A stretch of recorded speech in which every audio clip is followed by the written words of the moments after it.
तो चलो भाई देखते हैं नीट 2012 का सवाल इलेक्ट्रोस्टैटिक्स का।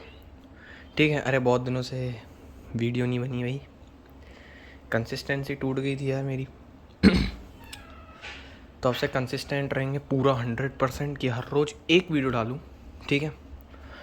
और कंसेप्ट तो मैं वैसे ही क्लियर करनी 100% कोशिश करता हूँ। यहाँ पर अगर तुम मेरी वीडियो देख रहे हो, अगर नीट के प्रीवियस ईयर देख रहे हो, कुछ भी देख रहे हो, है ना, तो ये है कि कंसेप्ट मैं कोशिश करता हूँ कि पूरे के पूरे बता दो। अब बस एक कमेंट आता कि यार भाई अपन का डायग्राम बड़ा बनाऊँ और थोड़ा लिखूँ बड़ा, तो अब लिखते हैं थोड़ा बड़ा बड़ा और डायग्राम भी बड़ा बनाते हैं। चलो भाई, स्क्रीन पर दिख गया होगा एक प्यारा सा 2012 का सवाल में कह रहा है two metallic sphere of radius 1 centimetre and 3 centimetre are given charge of -1 into 10⁻⁻2 and 5 into 10⁻⁻2 coulomb respectively.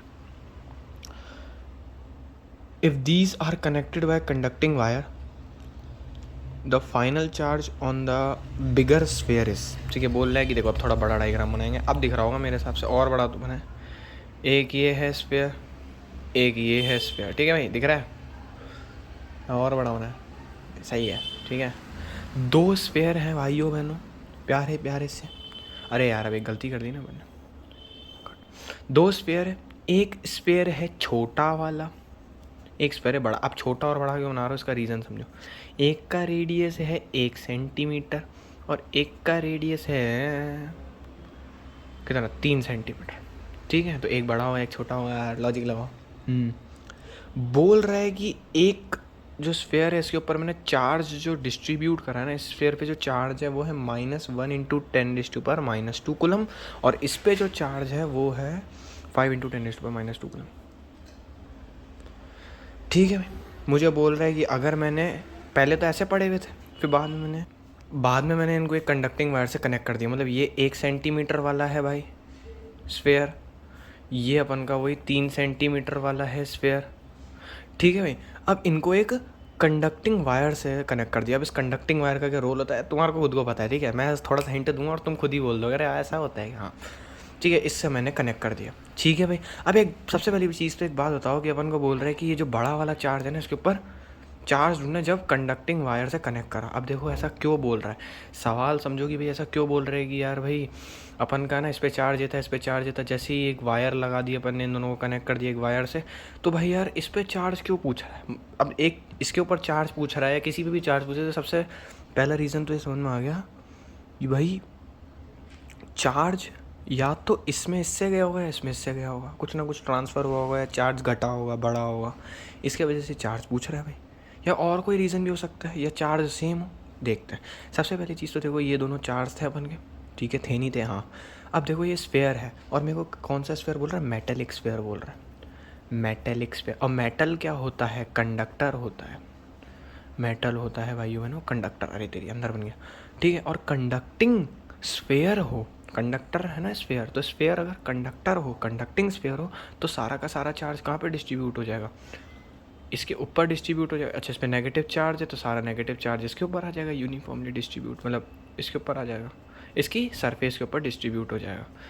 और इसके ऊपर +5 इंटू 10⁻⁻2 माइक्रोकूलम का चार्ज डिस्ट्रीब्यूट हो जाएगा हर जगह पर, सरफेस पर होगा। अब सरफेस पर क्यों हो रहा है, तुमने पढ़ा होगा कि दो तरीके के स्फेयर होते हैं अपन के, है ना, एक हॉलो और एक अपन के सॉलिड।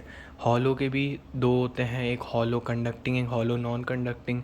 एक सॉलिड कंडक्टिंग होता है और एक सॉलिड नॉन कंडक्टिंग होता है। तो hollow conducting, hollow non conducting और सॉलिड कंडक्टिंग, इन तीनों की प्रॉपर्टी सेम होता है। इन पे जब चार्ज गिराते हैं तो इनकी सरफेस पर बट जाता है, प्रॉपर्टी होती है। ठीक है, तो याद रखना पड़ता है। चलिए ठीक है भाई, तो अब बात करते हैं अपन आगे। क्या बात करें कि जैसे ही अब इन दोनों को मैंने इससे कनेक्ट कर दिया, तो मुझे एक बात होता है कि कंडक्टर, कंडक्टर क्या होता है, कंडक्टर एक ऐसा मटेरियल होता है जो चार्ज को फ्लो करवाने में हेल्प करवाता है। मतलब क्या होगा कि यहाँ से यहाँ चार्ज फ्लो करेगा, मतलब इसमें से मान लो चार्ज थोड़ा यहाँ पर चला गया तो चार्ज यहाँ से यहाँ फ्लो करेगा, यहाँ से यहाँ फ्लो करेगा।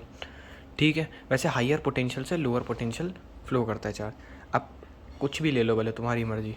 ठीक है, तो देखो भाई जहाँ पर ज़्यादा पोटेंशियल होगा और जहाँ पर कम पोटेंशियल होगा उस जगह पर बराबर कर। अब यहाँ पर कंसेप्ट समझो, क्या कंसेप्ट है कि भाई मान लो ये अपन का एक स्फीयर है, ये भी अपन का स्फीयर है। जैसे ही मैंने कंडक्टिंग वायर से कनेक्ट करा तो क्या होगा, चार्ज का फ्लो होने लगेगा। मान लेते हैं कि भाई यार ये जो था ना, इसमें अब ये जो मान लेते हैं कि ये जो -1 × 10⁻²है ना, इसको मान लेते हैं Q1 के इक्वल है, मान लिया अपन ने, और ये Q2 के इक्वल है।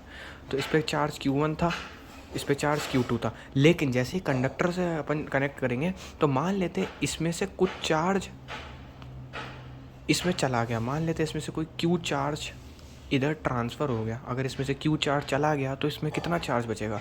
भाई तुम्हारे पास 10 रुपये थे, 10 रुपये में से 2 रुपये तुमने किसी अपने दोस्त को दे दी, तुम्हारे पास कितने बचे, 10 - 2, तो कितना चार्ज बचेगा, Q1 - Q। और इस पर कितना चार्ज बचेगा, तुमने अपने दोस्त को पैसे दिए तो उसमें 2 ऐड होंगे ना, तो Q2 + Q। ठीक है। अब एक बात समझो, जब चार्ज का ट्रांसफ़र होता है ना, और सबसे पहली चीज़ तो ये बात ध्यान रखना, चार्ज का ट्रांसफ़र तब तक होगा जब तक पोटेंशियल सेम ना हो जाए।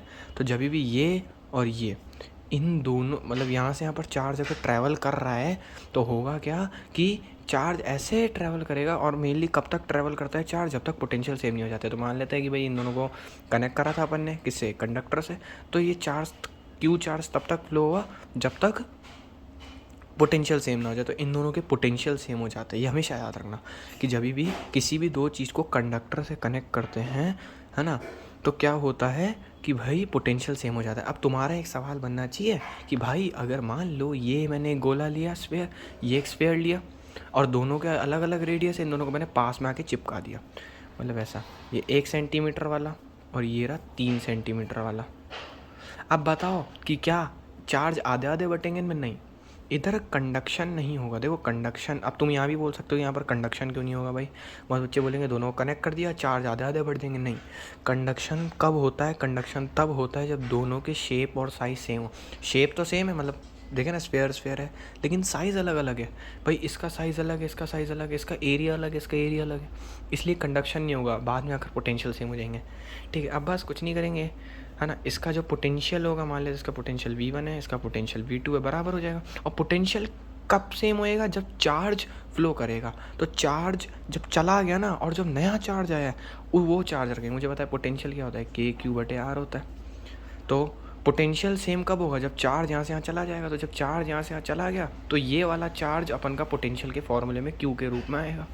तो Q की जगह क्या रखेंगे, Q1 - Q डिवाइडेड बाय। अब देखो अपन को हमेशा ना कुछ भी नहीं दे रखा ना कि भाई मुझे किस जगह पर पोटेंशियल निकालना है, तो हमेशा मानो कि भाई सरफेस पर निकाल रहे पोटेंशियल की, इसका सरफेस पे जो पोटेंशियल होगा ना और इसका सरफेस पे जो पोटेंशियल होगा ना, दोनों को बराबर कर दो। मतलब ये सरफेस पर है पोटेंशियल और ये भी सरफेस पर है पोटेंशियल। तो क्या होगा, KQ1 - Q अपॉन इसका है 1 सेंटीमीटर। अब 1 सेंटीमीटर को अपन कैसे लिख सकते हैं भाई, मुझे पता है 1 मीटर में 100 सेंटीमीटर होते हैं। तो 1 मीटर = 10⁻²2 सेंटीमीटर। तो 1 सेंटीमीटर में कितने होंगे, 1/10⁻²। तो 1 सेंटीमीटर हो गया 10⁻² मीटर। ठीक है, अब तुम बोलोगे भाई यार ये डिवाइड में कैसा है, ये इधर इक्वल्स टू ना, इधर डिवाइड में भेज देंगे, मल्टीप्लाई में सेंटीमीटर से, इसलिए। तो 10⁻² metre equals to KQ2 + Q upon, अब इसका रेडियस है 3, तो 3 सेंटीमीटर को मीटर में लेंगे तो 3 × 10⁻² मीटर। 10⁻² से 10⁻² कटा, K से K मर गया, Q1 - Q equals to Q2 + Q upon 3। अब 3 को मल्टीप्लाई कर देंगे तो 3 × Q1 - Q equals to Q2 + Q। अब देखो 3 को इससे मल्टीप्लाई करूँगा तो 3Q1 - 3Q equals to Q2 + Q।